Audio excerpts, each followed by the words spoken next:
나 기억나지 않아? 설마 나에게? 이건 너무 식상한데? 이삐!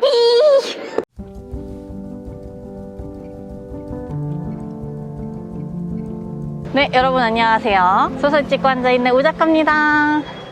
저희는 드디어 유원 전회 장소에 도착을 했습니다. 제가 생각한 전회 장소는 유원이 앞에서 수연이랑 되게 많은 우정을 나눴잖아요. 전에서는 수연이 어느 날 유원이를 옥상으로 불러요. 학교 옥상으로? 아니요, 상가 옥상으로. 아, 상가 옥상. 네, 이둘은 워낙에 많은 옥상들을 다녔거든요. 뭐 아파트 옥상에도 가고 막 그랬는데, 근데 그 옥상으로 불러서 불꽃놀이를 둘이 봐요. 불꽃놀이를 구경하다가 수연이가 유원이한테 그래. 그러니까 나 기억나지 않아? 이러면서 얘기를 하는데, 알고 보니 두 사람은 뭐 7살 땐가? 8살 땐가? 어릴 때 한 번 만났어요. 몰라, 무슨 얘기인지 모르겠어. 난 기억이 나지 않아. 이런 얘기를 하다가 수연이가 이렇게 얘기하죠. 잘 봐봐. 내가 누굴 닮은 것 같지 않아? 그러니까 알고 보니까 수연이는 그 아저씨의 딸이었어요.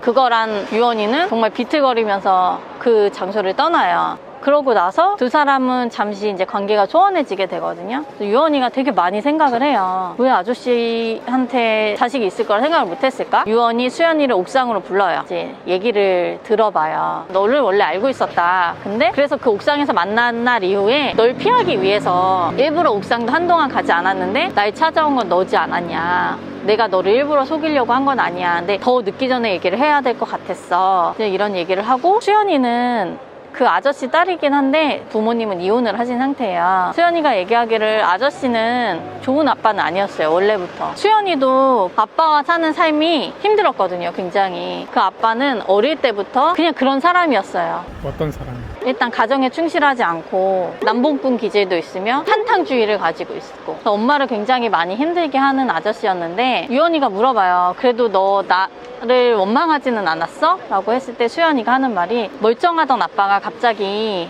다리병신이 돼서 나타났는데 미워하지 않았으면 거짓말이겠지. 근데 지금 생각해보면 나는 그걸 오히려 감사하게 생각하긴 해, 너한테. 왜냐면 그걸 계기로 형편없는 인간이라는 것도 알게 되었고, 엄마와 이혼도 결국 할 수 있었기 때문에. 이제 뭐 이런 얘기를 하면서 유원이는 그날의 이후로 다시 여러 가지 생각을 진짜 많이 하거든요. 그래서 유원이 수연의 집에 예전에 한번 간 적이 있어요. 집이 어땠냐면 이런 상가들 있잖아요. 문 열면 사무실일 것 같은 공간이 집인 거예요. 엄마가 청소하고 있는 건물 중에 이제 빈 상가가 있어서 여기 들어와서 살게 됐다. 아빠한테 수천만 원의 헌금과 이런 게 들어왔는데 결국 이 아빠는 또 한탕주의로 그걸 다 날려버리시고, 유원이네 집에서 계속 돈을, 수연이 말로는 구걸하는 줄 알았는데 이건 보니까 협박이구나 라는 얘기가 나올 만큼 유원이네 집을 계속 찾아가고, 그런 아빠가 수연이는 너무 부끄러웠고, 어쨌든 이런 얘기는 둘째치고, 수연이가 아저씨의 딸이라는 걸 알고 유원이가 너무 힘들어해요. 어떻게 해야 될지를 모르겠고. 그래서 다시 수연이를 만납니다.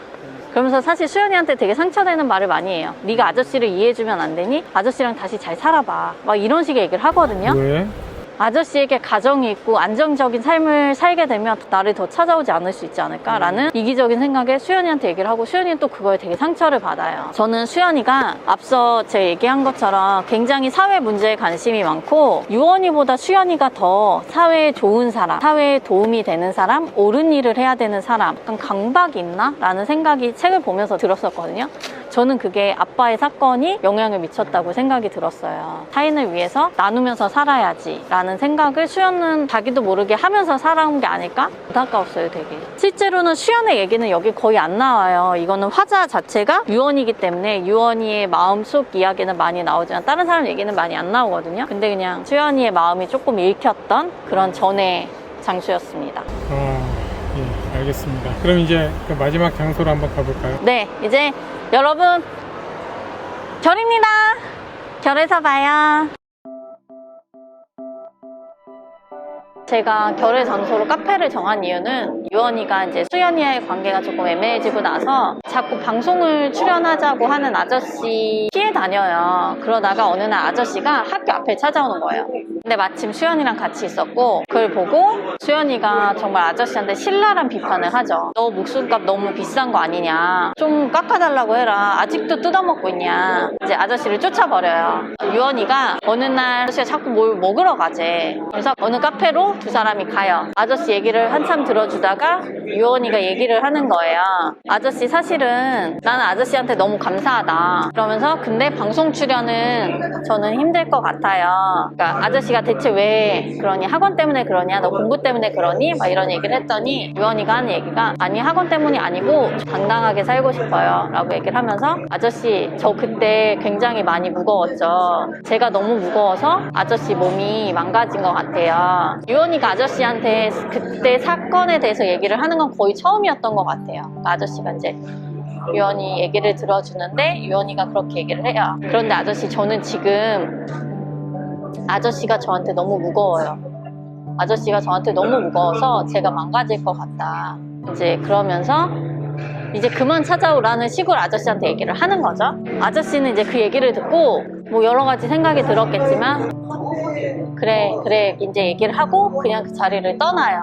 그러고 나서 그 이후에 아저씨는 찾아오지를 않아요. 저는 유언이가 이 아저씨한테 이런 얘기를 한 게 자기의 그 상처를 정말 딛고 이제 그러한 환경, 사람들의 시선, 자기 안에 무언가에 대한 약간 부채의식 이런 거를 다 떨쳐버리고 진짜 유언으로 살아갈 수 있는 그 시작점이 되지 않았을까라고 생각이 들었고, 그러면서 사실 수연과의 관계도 다 그러니까 미안하다고 사과를 하면서 회복을 해요.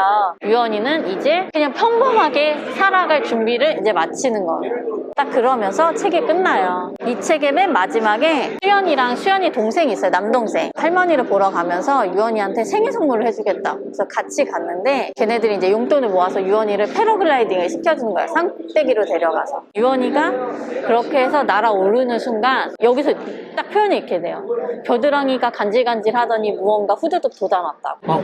설마. 나에게? 그건 너무 식상한데. 근데 그렇게 표현되진 않고 뭔가 후두둑 돋아났다고 표현을 하면서 그게 언니가 자기를 안고 있는 것 같이. 그래서 공중에 이렇게 날고 있는 그 느낌이 네. 언니가 자기를 안고 있는 그 느낌일 것 같다. 표현이 너무 좋네요. 나 너무 감동적이었어. 너무 좋았고.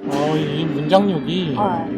아니 이분이 쓰시는 이 글들이 되게 문득문득 정말 콧등이 막 찡해지고 막 이런 것들이 있는 거예요. 아무튼 그러면서 그 패러글라이딩 착지하는 지점에서 수연이 정연이를 만나면서 정말 마지막 장에 딱 덮이거든요. 그러니까 모든 걸 뭔가 이겨내고, 그리고 언니를 미워하기도 했거든요. 언니가 너무 좋기도 한데 밉기도 하고 막 그랬는데 사람들이 그냥 너무 쉽게 얘기하는 그런 많은 말들이 그냥 유연이한테 다 상처고 그 시작점이 언니였잖아. 사람들이 또 날 보면서 다 언니를 떠올려. 그것도 너무 싫고, 어떻게 보면 언니를 되게 때때로 미워하기도 하고 질투하기도 하고 막 그랬는데 마지막에는 그 모든 걸 이겨내면서 책이 끝났거든요. 아저씨도 결국은 자기가 해결을 한 것 같은 그런 느낌이잖아요. 맞아요. 네. 의지가 아주 좋네요. 저는 사람들이 얘기하는 그런 일을 겪었음에도 불구하고 참 잘 컸다 라고 사람들이 얘기를 했다는데, 그런 의미와 다르게 유언이는 진짜 잘 큰 것 같아요. 정말 내면에서는 끊임없이 고민과 상처와 힘겨움과 여러 가지가 많았지만 스스로 이겨낼 수 있는 현명한 방법도 찾아간 거 아닐까. 그리고 그 안에 수연이가 많은 역할을 해주는 게 아닐까. 진짜 훈훈하게, 너무 훈훈하게 끝난 책이었어요. 그래서 한 열흘 동안 한 3번을 읽었어요. 이게 되게 느낌이 기억이 잘 안 나서 그런가요? 처음에는 다 읽고 나서 수연이는 너무 생각 못하고 읽었었거든요. 그래서 좀 다시 보고 싶었거든요. 대체 얘네의 첫 만남이 어땠었는지. 그 옥상에서 둘이 만났을 때 이걸 다시 봤을 때 그 장면이 되게 눈물 났던 게, 사실 수연이는 유언이를 엄청 미워하기도 했고 어떻게 보면 좋아하기도 했고 막 되게 여러 가지 감정이 많이 있었는데, 그 첫 만남 때 수연이는 진짜 마음이 참 힘들었겠다 뭐 이런 생각도 했죠. 갑자기 왜 밀어주세요? 이제 한 잔 하세요. 그만 말하라고? 이 책 정말 재밌습니다. 꼭 봐주세요. 오늘은 안 하세요? 네, 너무 남발한 것 같아. 근데 이거 좀 해야 될 것 같아. 근데 여러분, 이 책은 정말 이거는 재밌다로 표현하기가 되게 힘든, 책의 호흡은 조금 느리거든요. 유언이의 마음을 따라가다 보니까. 근데 그게 되게 깊이감 있고, 아, 진짜 나중에 이 유원이를 응원하게 돼. 여러분, 읽고 유원이 같이 응원해주세요. 마음으로만. 글 달지 말, 제 거엔 댓글 달아주셔도 되고요. 여기까지입니다. 진짜 재밌으니까 한번 보세요. 쉬워서 진짜 금방 읽혀요. 제가 좀 어렵고 그런 책 잘 안 읽어요, 저는. 수고하셨습니다. 이제 커피 한 잔 드세요. 네, 이상 안녕. 다음에 또 봐요.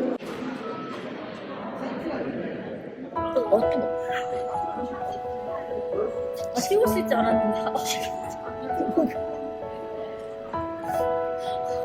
목 구멍이 너무 아파.